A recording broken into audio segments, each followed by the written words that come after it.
CBSE class 10th और 12th में अगर आपके कम मार्क्स आए हैं और आप अपने रिजल्ट से अनसेटिस्फाई हैं तो आपको बता दें आपके नंबर अभी भी बढ़ सकते हैं और उसके लिए बेस्ट ऑप्शन आपके लिए इम्प्रूवमेंट एग्जाम है। क्योंकि इसकी खासियत ये है आपके अगर आप इम्प्रूवमेंट एग्जाम देते हैं और अगर आपके मार्क्स बढ़ते हैं तो आपके ज़्यादा वाले मार्क्स जुड़ते हैं, और अगर मान लो बाई चांस आपके मार्क्स यहाँ पर कम हो जाते हैं इम्प्रूवमेंट एग्जाम देने के बाद तो कोई दिक्कत नहीं है, जो आपके पहले वाले मार्क्स है वही यहाँ पर रहते हैं। तो इम्प्रूवमेंट एग्जाम की एक खासियत है कि इसमें आपके जो ज्यादा वाले मार्क्स है वही आपके रिजल्ट में रहेंगे। आज की वीडियो में हम आपको इम्प्रूवमेंट एग्जाम से रिलेटेड सभी इंफॉर्मेशन इजी वे में प्रोवाइड करेंगे।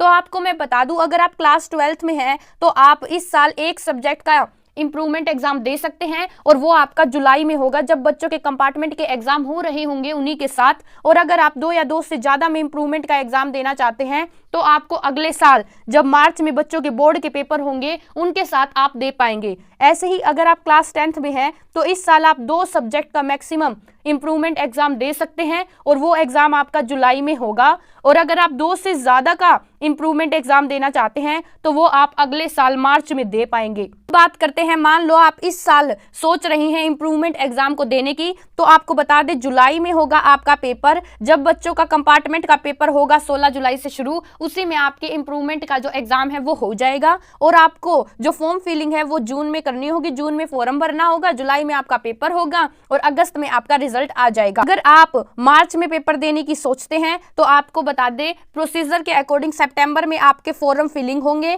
फिर आपका फेब में आपका एडमिट कार्ड आएगा और मार्च में आपका इम्प्रूवमेंट एग्जाम का पेपर होगा और उसके बाद मई में आपका रिजल्ट आएगा, जब और बोर्ड के बच्चों का रिजल्ट आएगा। समझ में आ गया आपको? देखो, आप इम्प्रूवमेंट एग्जाम का पेपर जुलाई में देते हैं तो आपका सिलेबस वही होगा जो पहले था, और अगर आप मार्च में देने की सोच रहे हैं तो मैं आपको साफ साफ बता दूं, मार्च के लिए आपका जो पेपर है, आपका जो सिलेबस है वो वाला होगा जो करंट स्टूडेंट्स का चल रहा है, क्योंकि उनके साथ ही आपका पेपर होगा ना उनके बोर्ड का, तो वही पेपर आपका आएगा सब्जेक्ट वाइज। तो जो उनका करंट सिलेबस होगा आपको उसके अकॉर्डिंग तैयारी करनी है।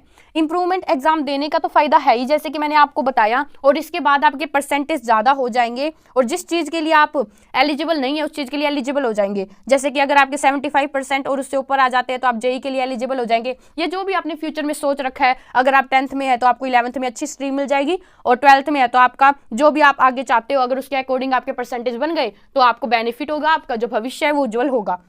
इंप्रूवमेंट एग्जाम के बारे में तो हमें समझ में आ गया, लेकिन आपने बता दिया कि जून में फॉर्म फिलिंग होगी, लेकिन कब होगी, हमें डेट कैसे पता चलेगी? तो उसके लिए आप इस चैनल को सब्सक्राइब कर सकते हैं, क्योंकि इस चैनल पर हम आपको इस इंप्रूवमेंट एग्जाम से रिलेटेड जितनी भी जो भी जानकारी सीबीएसई की तरफ से आती रहेगी हम आपको अपडेट करते रहेंगे कि भैया फॉर्म कब आएंगे, इस पर्टिकुलर डेट को आपका पेपर है, एडमिट कार्ड कब आएगा, सभी जानकारी आपको इसी चैनल पर सबसे पहले मिलेगी। आप उसके लिए इस चैनल को सब्सक्राइब कर सकते हैं। आज के लिए बस इतना ही, धन्यवाद।